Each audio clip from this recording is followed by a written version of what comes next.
How now are you trying to take all these ideas, all these concepts, all this passion into teaching these next generations? How is that going to manifest itself in the next book that you're writing? Well, the current book has got it's organized in the following fashion. The first third of the book, and again, we know these are high school kids. We know that even those who are predisposed to our message are still high school kids, right? So the notion of sitting down with a textbook is daunting, and so we're trying to make this book as attractive as it can be, both in its content and in its design. The content is organized into three sections.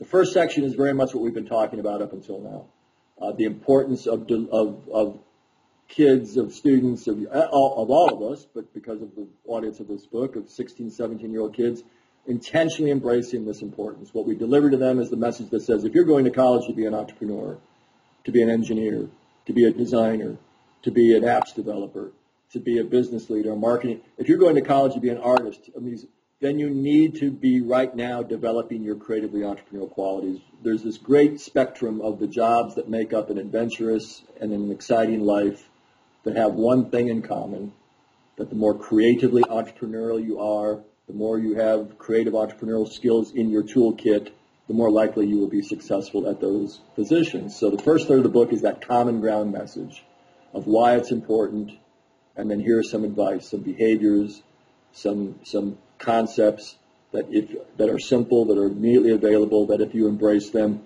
again, will grow your capacity. So that's the first third of the book. The middle third of the book acknowledges that some of these high school kids will be precocious and have a lot of foresight, and maybe already have a pretty good idea of precisely how they want to manifest themselves as creatively entrepreneurial individuals. And so we will address those precise aspects of it. There will be a chapter on being an entrepreneur while you're in school.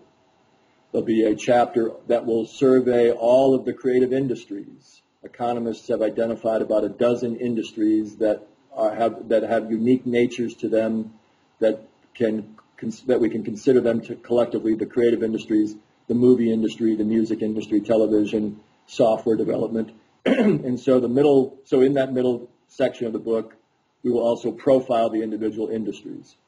In the last chapter in that middle third of the book will be for those young men and young women who want to be, or aspire to be artists, helping them understand that if you want to be an artist, you better be an entrepreneur. That there's nobody out there waiting to buy your painting. There's nobody out there waiting to hire you to write a song for them. You're going to have to be as mindful and as intentional about your entrepreneurial career as you are about your artistic craft.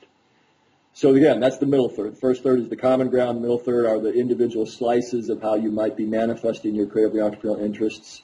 And then the last third of the book will be this portion that helps high school kids begin to take on an appropriate perspective and attitude towards this event in their future called college. And which, of course, means that really truly needs to begin, that last section needs to begin asking them questions about, are you sure you need to go to college?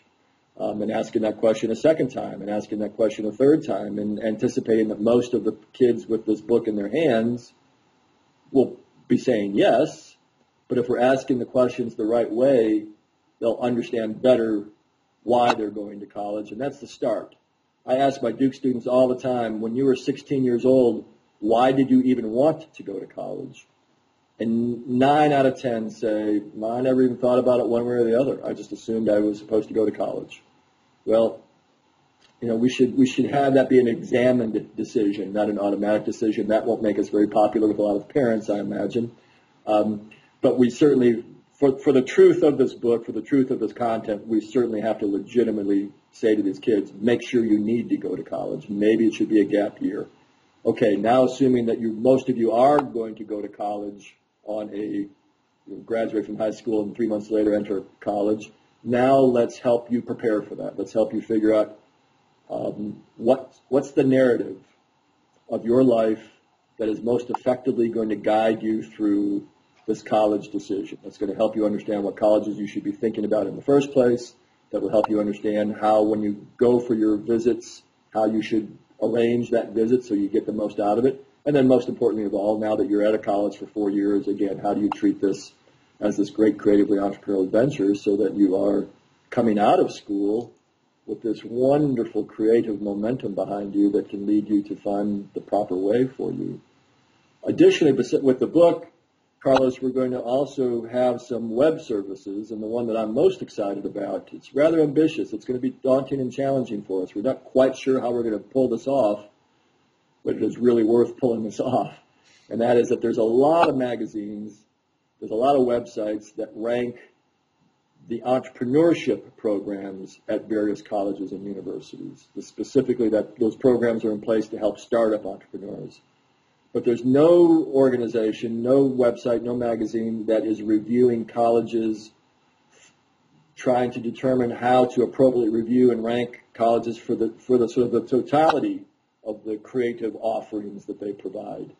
I want to call it the creative gestalt, right? Using that term of psychologists, the creative gestalt, its entirety. When I arrive on campus, do I just feel it? Do I taste it? What's the administration's point of view about being creative? Oklahoma State's president a couple of years ago declared that they were going to be the most creative university in the United States. Well, if you have a university president declaring that, it's likely that you're going to begin to see that taking hold in that university setting. So we'll measure the administration's point of view. We'll look at the courses that are offered, the clubs that are offered. The community in which the school finds itself, of course, is also an element for the creative environment that a student can expect. And we hope to very quickly have somewhere between 5 and 10 reviews of colleges for the entirety of their creative offerings, and then hope to just continually grow that list so that more students can make an informed decision and find the right school for them. I believe in your capacity to pull that off, Carl.